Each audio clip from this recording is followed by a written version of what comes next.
Bismillahirrahmanirrahim. Assalamualaikum warahmatullahi wabarakatuh. Saudaraku seiman, tentu kita kaum muslimin mengetahui tentang Nabi Saleh alaihissalam. Beliau diutus kepada kaum Samud yang durhaka kepada Allah Subhanahu wa Ta'ala. Bagaimanakah kisah Nabi Saleh alaihissalam ini? Simak ulasannya dalam video ini dan tonton hingga akhir. Nabi Saleh alaihissalam adalah anak Ubay bin Jabir bin Samud. Kaumnya bernama Samud. Nama Samud ini ialah nama yang dibangsakan kepada nama kakeknya yang bernama Samud bin Amir bin Iram bin Sam bin Nuh. Nabi Saleh alaihissalam adalah keturunan yang keenam dari Nabi Nuh alaihissalam. Kaum Samud ini menempati daerah bekas negeri kaum Ad yang telah dihancurkan oleh Allah Subhanahu wa Ta'ala, yang terletak antara Hijaz dan Sam di sebelah tenggara negeri Madian. Mereka bertempat tinggal di bukit-bukit dan pegunungan. Bangsa Samud ini hidup dengan senang dan bahagia dalam kekayaan dan kemakmuran dengan hasil alam yang sangat berlimpah. Kaum Samud ini diberikan Allah umur yang panjang.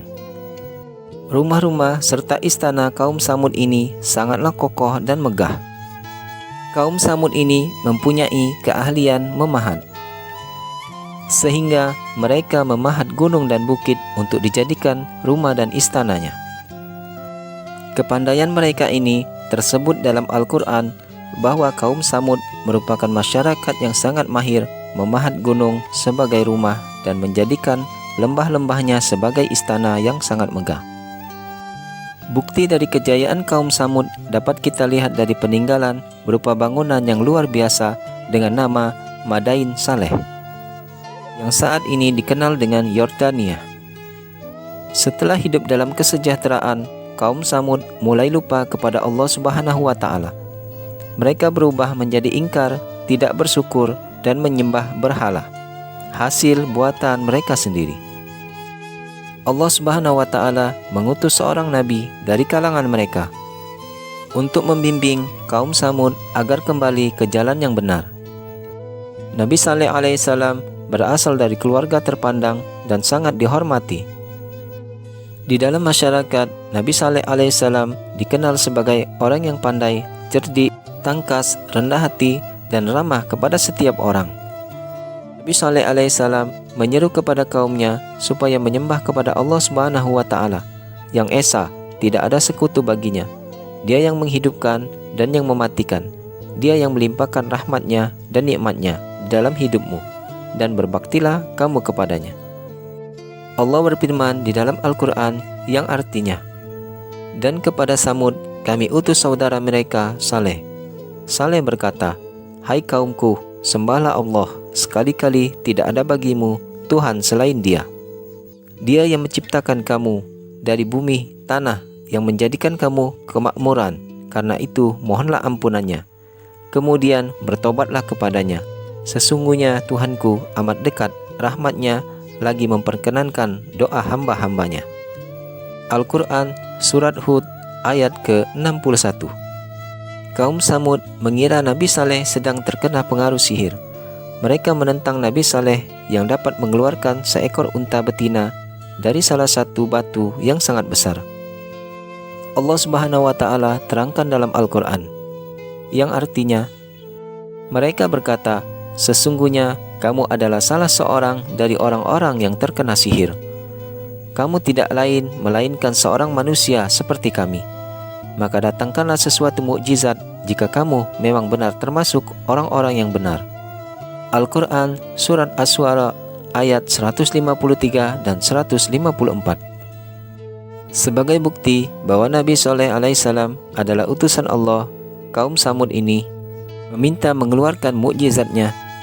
Kaum Samud ini menggambar unta di atas batu. Apabila terwujud, maka kaum Samud berjanji akan beriman kepada Allah Subhanahu wa Ta'ala. Maka Nabi Saleh alaihissalam berdoa dan memohon kepada Allah Subhanahu wa Ta'ala agar permintaannya tersebut dapat dikabulkan.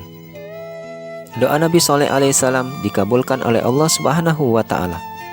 Dan tiba-tiba keluarlah seekor unta dari dalam batu besar seperti yang diminta oleh kaum Samud. Dan unta wanita itu dapat mengeluarkan air susu yang dapat diminum. Nabi Soleh berpesan, jangan ada siapapun yang mengganggu unta itu. Setelah melihat mukjizat Nabi Soleh alaihissalam, banyak kaum Samud yang beriman kepada Allah Subhanahu wa Ta'ala. Pada suatu saat, tokoh dari kaum Samud berencana ingin membunuh unta Nabi Soleh alaihissalam, supaya tidak ada lagi masyarakat yang mengikuti Nabi Soleh alaihissalam.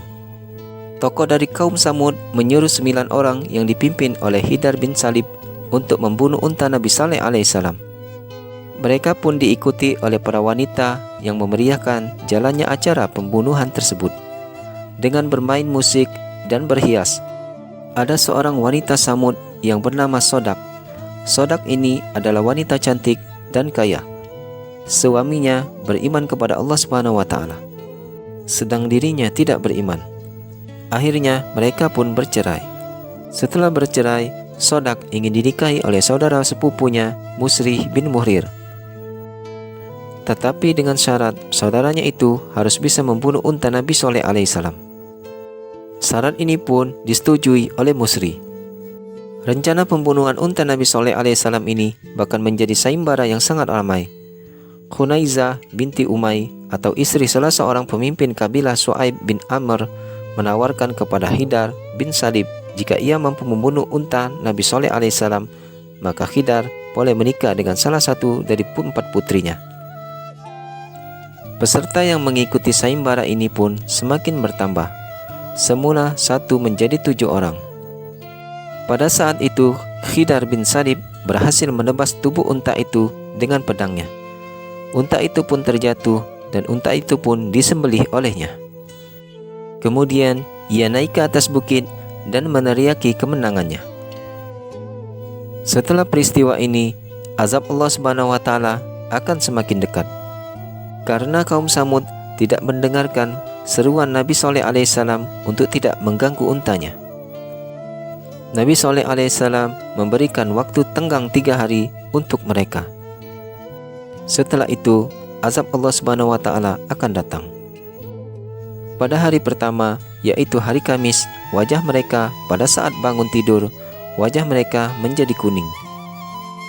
Pada esok harinya, hari Jumat, wajah mereka menjadi merah.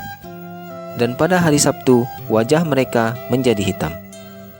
Tetapi sehari sebelum turunnya azab Allah Subhanahu wa Ta'ala, Nabi Soleh alaihissalam beserta pengikutnya meninggalkan kaumnya dari Hijr menuju Ramlah, Palestina. Sebagaimana Allah Subhanahu wa Ta'ala berfirman dalam Al-Quran, yang artinya, kemudian Saleh meninggalkan mereka seraya berkata, hai kaumku, sesungguhnya aku telah menyampaikan kepadamu amanat Tuhanku, dan aku telah memberi nasihat kepadamu, tetapi kamu tidak menyukai orang-orang yang memberi nasihat. Al-Quran Surat Al-A'raf ayat ke-79. Ketika rombongan Nabi Soleh alaihissalam akan meninggalkan kaum Samud, mereka tertawa dan mengejek, menantang ingin membuktikan ucapan Nabi Soleh alaihissalam. Kaum Samud ini memuaskan diri selama 3 hari, hingga hari keempat azab itu pun ditimpakan ke atas mereka. Tepat di hari Ahad atau hari Minggu, terdengarlah suara petir dan gemuruh dari langit yang memekikkan telinga, dan dengan gempa bumi yang sangat dahsyat. Hanya dengan teriakan dari malaikat Jibril, tubuh-tubuh kaum Samud jadi hancur lebur. Sebagaimana Allah Subhanahu wa Ta'ala berfirman, karena itu mereka ditimpa gempa, maka jadilah mereka mayat-mayat yang bergelimpangan di dalam rumahnya. Surat Al-A'raf ayat ke-78. Pada saat kejadian, ada seorang wanita yang lari dari azab ini. Dia bernama Khabab bin Syaka. Dia termasuk orang yang memusuhi Nabi Soleh alaihissalam. Ia berlari ke sebuah perkampungan Arab dan ia mengabarkan kepada penduduknya tentang apa yang terjadi. Lalu ia meminta air minum kepada penduduk kampung tersebut. Selesai meneguk air minum itu, ia pun meninggal dunia. Sedangkan Nabi Saleh alaihissalam beserta pengikutnya pindah ke negeri Hadral Maut. Menurut riwayat, mereka yang terlepas dari azab Allah Subhanahu wa taala hanya 120 orang saja. Demikianlah kisah Nabi Saleh alaihissalam. Semoga menambah keimanan kita kepada Allah Subhanahu wa taala. Amin ya rabbal alamin. Akhirul kalam, wassalamualaikum warahmatullahi wabarakatuh.